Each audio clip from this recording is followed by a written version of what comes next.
Welcome back to another fireside chat here at the FreightWaves Net Zero Carbon Summit. Our focus today all about getting closer to those sustainability goals as an industry, really just as a population as a whole. Very excited to bring you this fireside chat with Chetan Marichli, who is the CEO and co-founder over at Locomation. Locomation is a company that I've been watching since I started here at FreightWaves, and everything that they do just kind of awe inspires me a little bit when it comes to moving the industry forward from goals, sustainability, all of the above. So, Chetan, thank you so much for joining us today. It's great to have you as part of the Net Zero Carbon Summit. Thank you so much, Kaylee, and thanks for having me as well as for your very, very kind words. So, for maybe our folks who aren't so familiar with Locomation, give us just a little bit of background about the company, what you guys do, how you kind of started this entire idea. Locomation is a Pittsburgh-based autonomous technology company founded in 2018 by myself and four other robotics experts from Carnegie Mellon University's National Robotics Engineering Center. We all come from the AI and robotics background. We've fielded, deployed probably more autonomous vehicles than any other team in the world. And at Locomation, we are on track to be the first company to deploy autonomous trucking technology safely, legally, and routinely in commercial operations at scale across the United States. When we first started, we saw the most practical path to fully autonomous operations is using existing AV technology to augment rather than to replace or displace human drivers.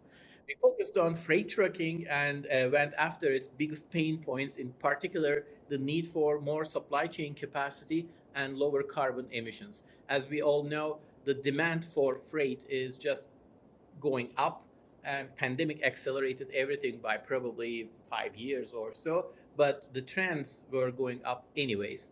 And the capacity is always in a crunch mode. So that's what we are doing at Locomation in a nutshell. Of course, we can expand on every point substantially. So today's summit, we're focused all on kind of moving the industry forward from a greener standpoint, becoming more greener, becoming more sustainable. And to understand that, we need to understand where the industry is at as a baseline. So let's talk a little bit about greenhouse gas emissions and how big of a player they are coming directly from trucking. Excellent question, and the situation is really dire there. Most people don't know the numbers, but they are quite astounding. About one third of all greenhouse gas emissions come from transportation.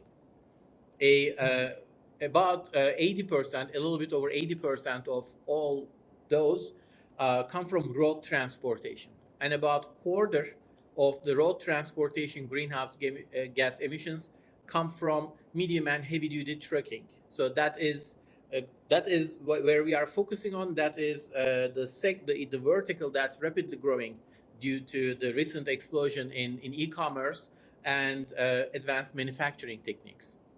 So Locomation's technology and services platforms are designed to deliver safe autonomous solutions such as two truck convoys, as I mentioned, as a starting point on our path to autonomous future, and freight optimization. And our overall product offering looks to reduce the greenhouse gas emissions by a whopping 22%, directly speaking to these quite high numbers that are coming directly from the heavy duty trucks.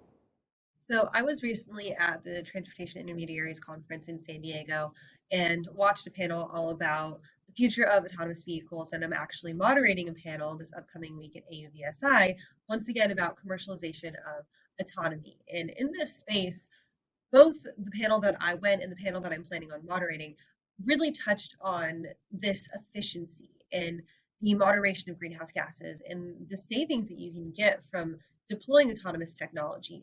Can you talk about how that autonomous technology truly works when it comes to a reduction of greenhouse gas emissions? Is it just more efficient in the accelerating and braking process? Therefore, there's not as many emissions coming out of the truck.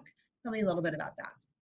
There are three main contributors to greenhouse gas emission reductions through the use of Locomation's autonomous technology, and these are the top contributors. The first one is in our convoy, human guided autonomous convoy concept. there are two trucks following each other very closely on the highway.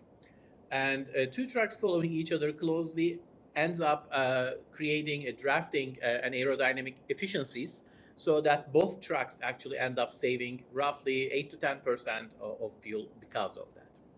That's what's happening on the road. Of course, being able to drive more gently, being able to center the lane, accelerating gently, braking properly, these all contribute, but none of them contribute up to like 8 or 10%. These are nice conveniences.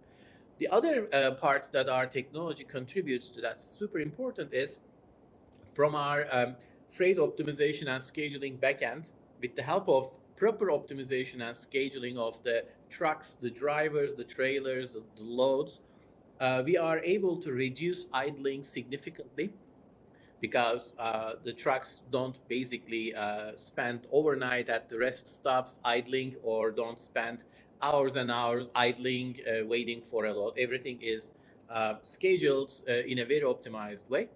And we also reduce and in some cases eliminate empty and deadhead miles. So these three big buckets combined give us around 22% reduction of greenhouse gas emissions. And this number is, we didn't come up with that number.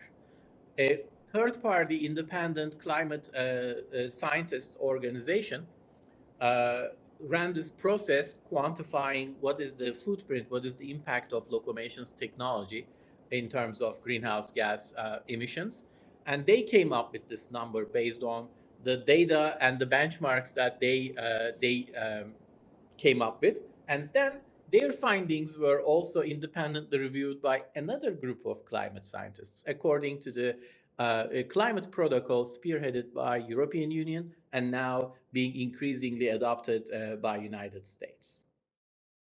So you mentioned the no empty miles, reducing the deadhead, which Convoy, who is a sponsor of our Net Zero Carbon show, they're very, very passionate about that no miles promise, about that empty miles reduction, right? So let's talk a little bit about that fact when it comes to reducing those empty miles and load planning using the locomotion technology that you're mentioning. So not only is it the AV, the assisted or the following driver technology, you're also talking about building in from truly start to finish of your shipment, making it efficient from that process. Why was that really important to you guys to not only take the driving aspect, but also take everything end to end? Yeah, it is almost a one-two punch. So first of all, you need to rethink the way loads are scheduled and optimized and assets are allocated in order to deploy autonomous assets, be it a convoy or be it a solo driverless in the future, optimally. Because autonomous trucks will not going to be a true drop-in replacement to anything and everything human drivers are doing today for a really long time, perhaps ever. So we need to change the way we are thinking about how the supply chain, how the operations, how the load planning will work in order to deploy, in order to get the most ROI out of this expansive autonomous assets. So you need to do that, and that's one of the big motivators of why we came up with our proprietary optimization system. The second part is there are so many inefficiencies coming from the traditional way, especially the over-the-road long-haul operations operate today.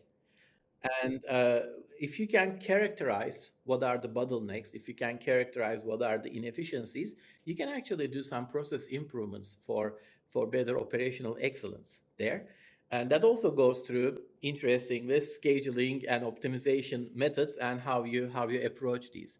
So if you actually take a look at how can we improve the existing operations and how can we prepare the supply chain for better deployment of autonomous assets, there's a significant overlap.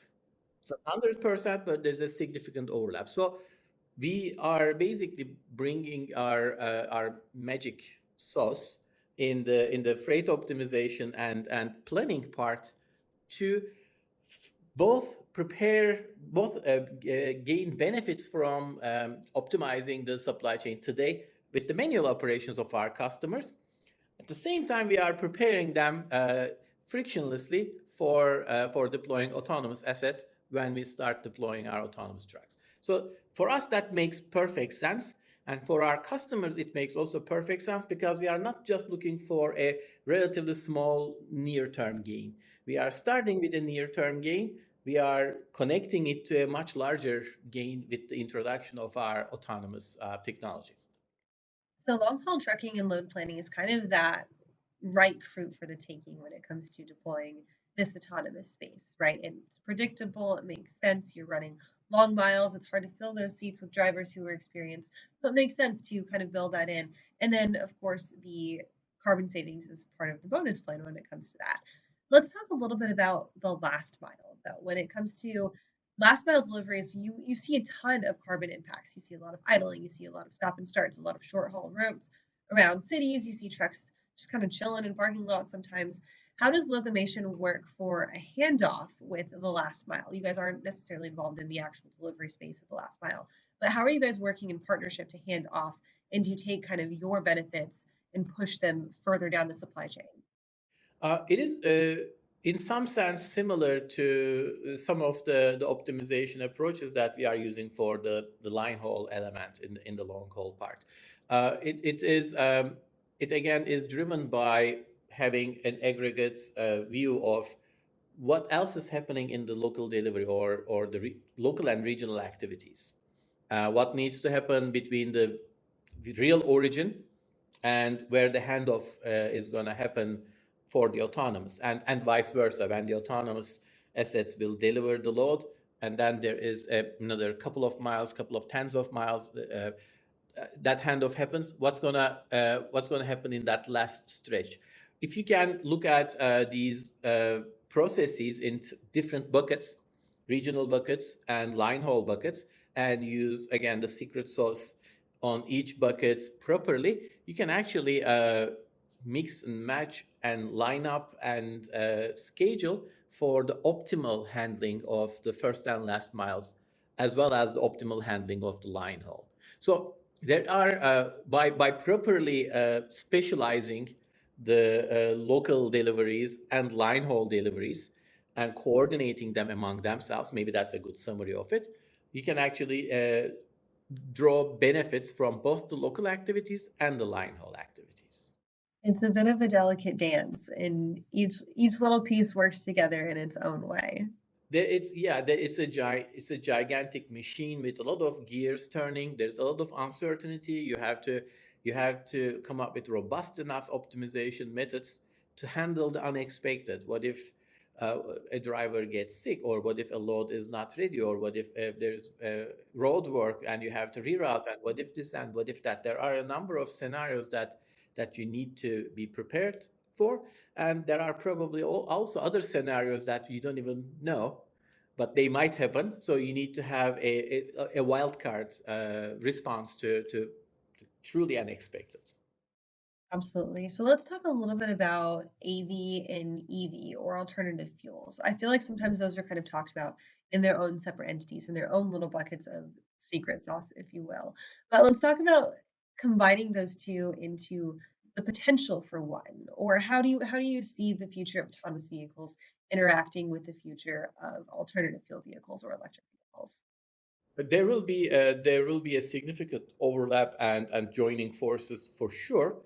When I'm not going to say if, because I think that's going to happen, but when alternate fuels become viable for heavy duty trucking operations, and some of them, like better electric heavy duty trucks, are starting to appear. They don't have longer ranges that are required by the long haul operations, but they might be suitable for local deliveries.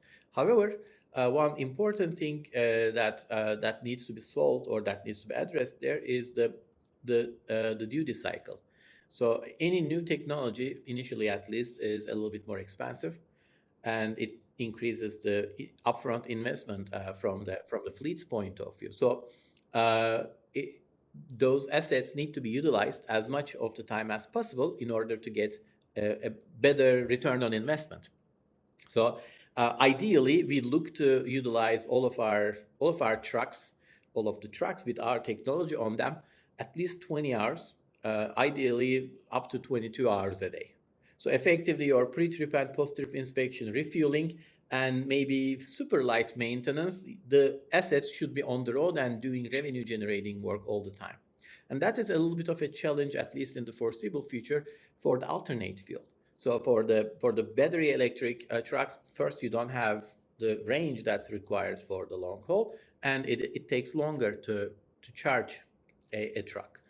Fuel cell or hydrogen is very attractive, very interesting, but we don't have the infrastructure for it. We don't have the infrastructure for charging heavy duty trucks at scale either. So what if we have thousands, tens of thousands of heavy duty trucks? So I think that's going to happen. It's going to happen a little bit slower than most people anticipated because of the infrastructure requirements and the chicken and egg that you have, the dilemma that you have to navigate there. But the good news is that our autonomous technology is completely agnostic of the powertrain. We can basically take any powertrain available to us today and we can make it better. And for if we are talking about completely green fuel sources like green electric and green hydrogen, these are also not guaranteed to be super green.